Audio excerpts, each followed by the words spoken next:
Sean Strickland is doing a series of interviews to promote UFC 312, which is an abomination of a card where he's taking on Dricus Du Plessis in the rematch for the middleweight title. But in these interviews, and we're going to take a look at 3 different interviews, a couple different clips from each, he admits that he is a racist, he is bigoted, he is sexist, and it's all in an attempt to get a fan base. We're going to look at that in a little bit. But on top of that, he is confronted with the fact by multiple people that he says, oh, we're going to go to the death. We're going to go to war. We're going to bleed for you guys. And then he goes out there and jabs and teeps. And it's an embarrassing fight style to have when you're claiming you're going to go to the death. But that's not all. Because he also attacks Khamzat Chimaev. He goes after Belal Muhammad with, why don't you get on a boat and go to Palestine? Essentially attacking Belal for being Muslim, for being Palestinian, again, which he's done multiple times. Dana White doesn't seem to call that out.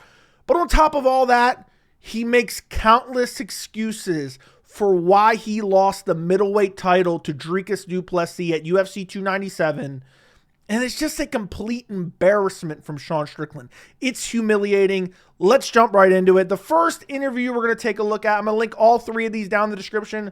We're only going to check out one clip from this interview because I thought this clip was kind of funny.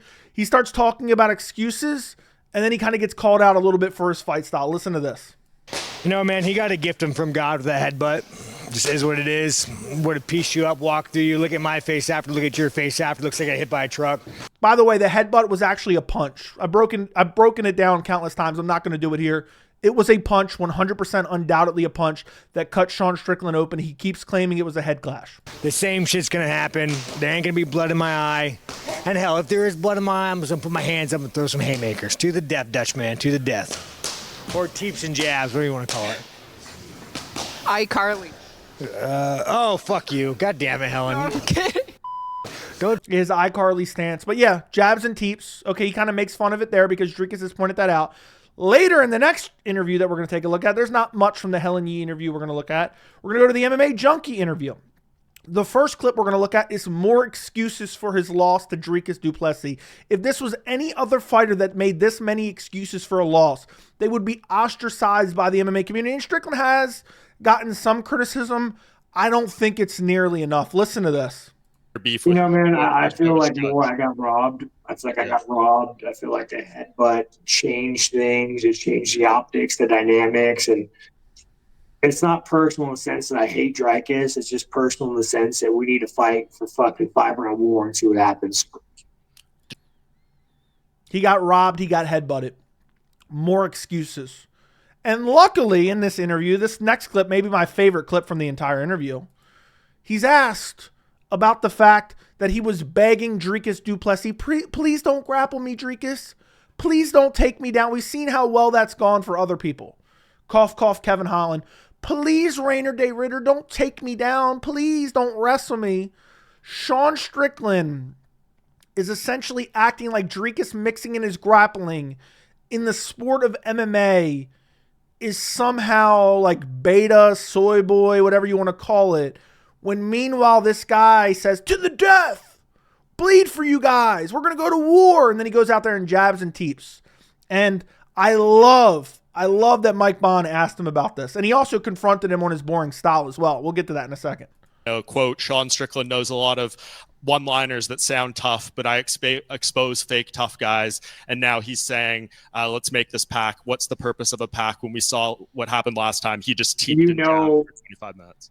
I talk a lot of shit, bro, and I don't give a fuck. Wrestle all you want, my man. You know, it's funny. It's funny to talk shit. It's funny for one-liners, dude, but you're an MMA fighter. I'm an MMA fighter. You want to fucking grab my leg? You want to fucking cuddle on the ground, dude? Fucking go full set. He acts like mixing in grappling is somehow, oh, how dare you? How dare you mix in grappling in an MMA fight? You want to grab my leg? You want to cuddle on the ground? Meanwhile, all this clown does is jab and teep. That's all he does. He wouldn't even let Mike Bond get the full sentence out because he knows it's the truth. I mean, this guy talks like Khalil Roundtree fights. That's essentially, you know, people were saying that after UFC 307. Khalil Roundtree fights like Sean Strickland talks because Sean talks and talks and talks, but then he goes out there in the iCarly stance and jabs and teeps and ekes out a split decision against Paulo Costa and then ducks Robert Whittaker. I forgot to tell you, he says Robert Whittaker's a can because Khamzat Chimaev beaten him. I don't know if I said that off the top, but we'll get to that in a second. Next clip we're going to look at, he's actually called out to his face about his boring style. Listen to this.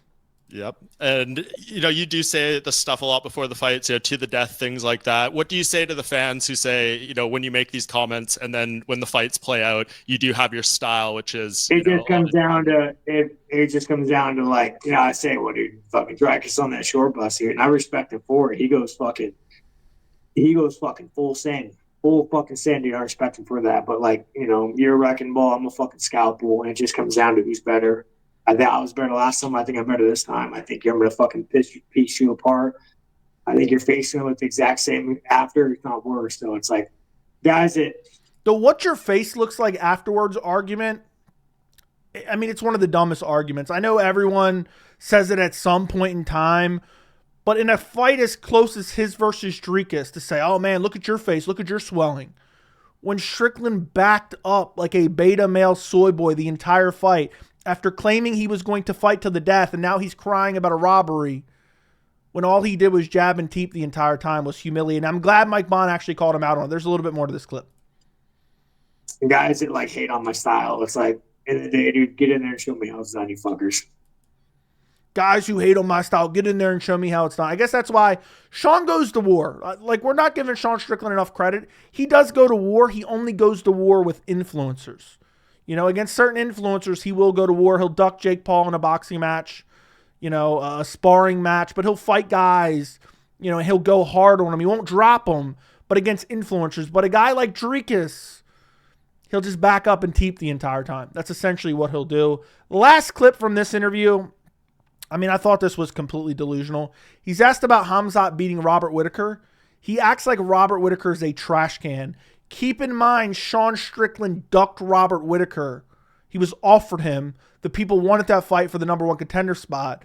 But instead he said, no, I'm waiting for the title. I'm going to wait for the title. I deserve my title shot. I jabbed and teeped Paulo Costa to a split decision in a boring-ass fight. And now he's waiting for his title shot. Robert Whittaker's a can, but he didn't want to fight Robert Whittaker because he didn't want to risk his title shot, supposedly. Listen to this. He's not all that. Fucking A, dude. You went hard. You fought a guy who came out really fucking flat and doesn't give a fuck. It's like, like Rob is known to either be a fucking superstar or a fucking can, and he was a fucking can. He was just met with too much pressure. It's like, dude, nah, man. After I'm done with fucking Chimaev, I'm just gonna go back to fucking peddling crypto scams. Which is hilarious. He brings up the crypto scam. And he keeps saying that about Khamzat Chimaev, who posted like a 10-second video and then eventually figured out what it was and deleted it. And who knows how many people bought it. But this is the same guy that champions Donald Trump, who recently had a crypto scam. Sean Strickland allegedly, according to him personally, donates money to him. He doesn't say a single word about that. But Khamzat Chimaev, he's a crypto scammer. We'll get to that more in a second because in this interview he talks about Khamzat much more. So here's the Schmo interview. Again, I will link all these interviews down in the description if you guys want to go check them out. The first clip we're going to start off with is him already selling wolf tickets about the DDP fight. By the way, guys, if you enjoy these videos, make sure to subscribe to the channel. Make sure you turn on notifications. Make sure to like the video. I would greatly appreciate it. But he starts blaming the judges. He starts, I think he starts blaming the headbutt a bit as well here. And he starts saying, yeah, we're going to fight to the death here. Something along those lines. Listen to this. Here's the thing, man. These judges, real bad. Real bad. They don't understand the art of striking. They want you to go be on the short bus like Dricus. They want you to ride the short bus. The man looks like he has Down syndrome, all right? I'm sorry, I don't fight that way. I'm an intelligent man. I'm an intelligent man sometimes. Not really. But I like to use the brain. But if the people want it, if the judges want it, if fans want it, we're just going to go in there and put them hands up and, give it to them. Not like that. Not like that, guys. You got that covered. But we're gonna give it to him. We're not talking about Sean and his dad in his childhood, okay? He's talking about brawling, which he will never do. He's acting like he'll go out there and brawl with Dricus Du Plessis, which he will never do. And he's acting like because he didn't, he got robbed by the judges. This guy's an embarrassment. Next clip is where he really actually starts to get into it. And I think he even says he's ready to die in there, which I don't think Sean Strickland's ever been ready to die in the cage. He's ready to just jab and teep. Only maybe the last 10 seconds of the 5th round, maybe. I'm ready, dude. I'm ready. I'm ready to die for what I want, you know. Last time, the blood, a little complicated there, a little headbutting there, a little dirty there, Dricus, Dutchman, you know. But again, you know, you did go take a country. I guess we have that in common here in America. But anyways, don't trust the Dutchman apparently. But yeah, no, man, blood real bad, but you know, we're gonna be good. Hands gonna be up, no headbutts, and we're gonna bring that belt back with headbutt, blood in his eye. I mean, this guy is constantly coping for why he lost to Du Plessis. He thinks it's because blood was in his eye from a headbutt. If he watched back the footage, he would know it's not a headbutt. He knows. He's just finding a way to make an excuse for why DDP took the belt off him. Why he never defended the middleweight title. And it's just embarrassing. I mean, it's been a year almost. It's been over a year, actually, at this point.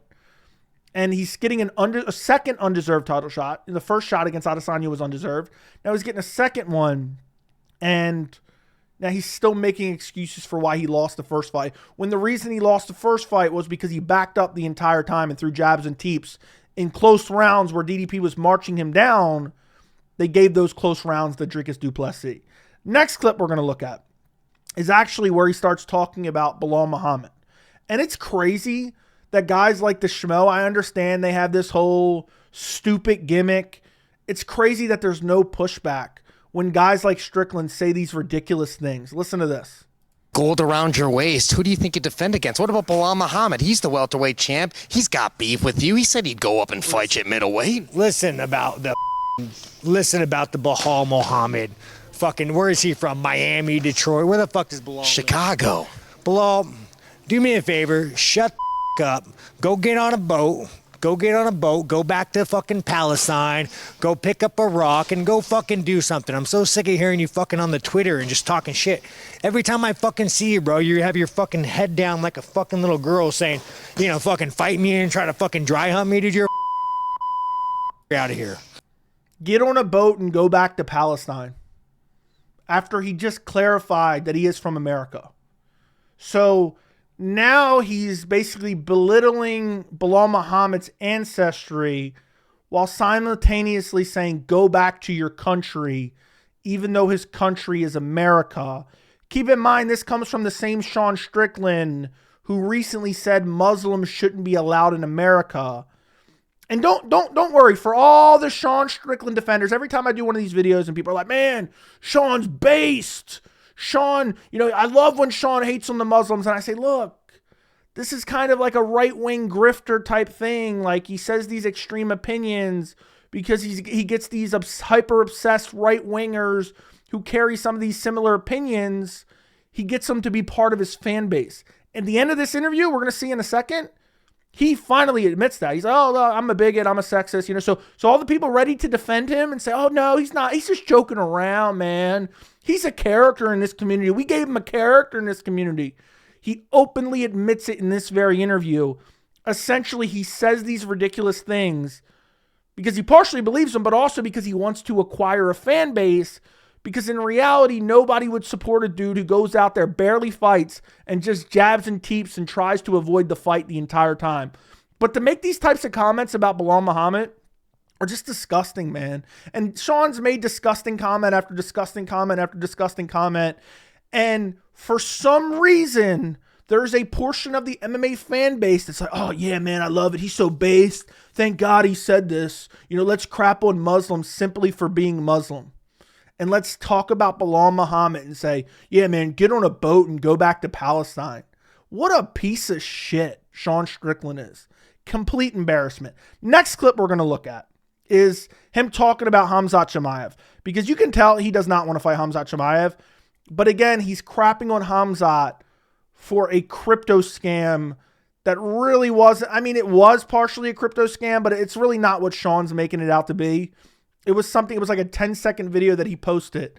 And then he ended up deleting once he realized what was going on. You can say what you will about it, okay? But my point is, if he's so upset about that, why does this guy spend the majority of his time on Twitter, on Instagram, and his post-fight speeches sucking Trump's dick, who literally did a far bigger crypto scam recently And meanwhile, Sean is donating money to him, according to Sean. I don't know if he actually did that or not, but it's just hypocritical for him to criticize Chimaev, and then meanwhile, he's the biggest fan of somebody else. Listen to this.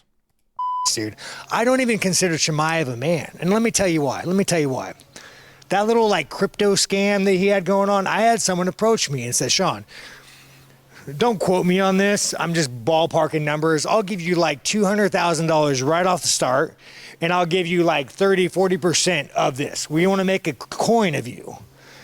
And the moment they said that, I was like, you're a con artist. I'm not going to do that. You're a piece of shit. I don't give a fuck if I'll make $500,000, $1 million. I'm not going to do that. What Chimaev say? I'm going to go my fans over. I'm going to go my fans over. So it's like, don't like Chimaev. To me, it's like, yeah, can you fight? Can you wrestle? Sure. But I don't look at you like a man, and you shouldn't look at yourself like a man either. And then like even further. Imagine, and then he goes on about a diatribe about the Chechnyan warlord and Hamzat's relationship with him and all this other nonsense. But imagine going on and on about a crypto scam. Meanwhile, you talk about donating money to a man who's involved in a massive crypto scam. I mean, think about how hypocritical that is. And also, it's because Sean Strickland doesn't want to fight Hamzat. And also, he just wants to find a way to shit on him because there's nothing really to shit on him for. You know, oh, Robert Whitaker's a can. Yeah, I'm sure that's going to hold weight with the MMA community. So he has to say, oh, yeah, man, he did a crypto scam. He did a crypto scam, which, by the way, Chimaev realized what was going on. He took it down and he fired his manager because it was his manager's fault, not his fault. Okay, and you can take that for what you will.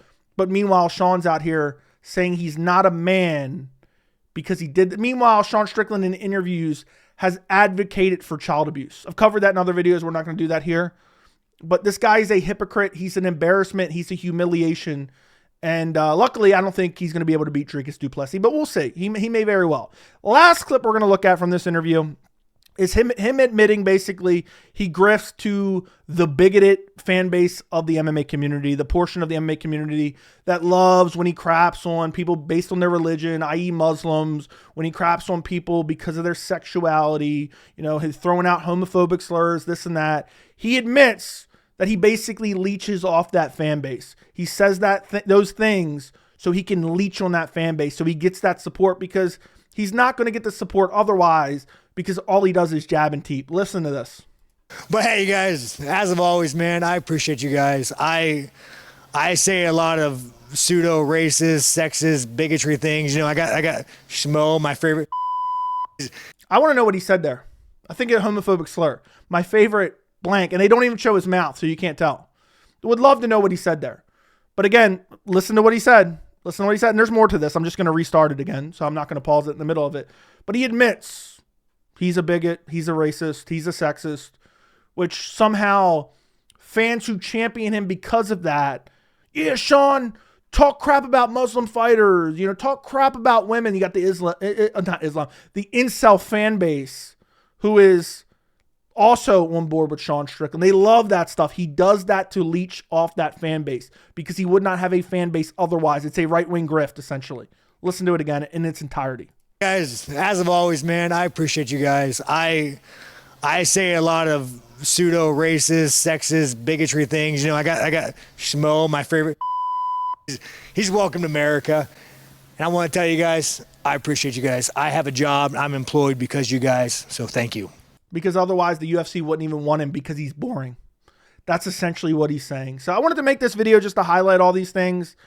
I mean, Strickland is a humiliation. It's funny that Dana White comes out and like denounces Bryce Mitchell within like a minute of Bryce Mitchell's podcast releasing. That's an exaggeration. A minute of, you know, basically people bringing awareness to what Bryce Mitchell said. By the way, if you want to check out that video, I'll link it down in the description. But meanwhile, nobody really says anything about this. Sean Strickland openly basically crapping on Belal for being Palestinian. Strickland in the past saying women shouldn't be able to vote, and a slew of other things that we're not going to really break down at the end of this video. So let me know what you guys think down in the comments. Don't forget to like the video, subscribe to the channel, and thank you so much for watching.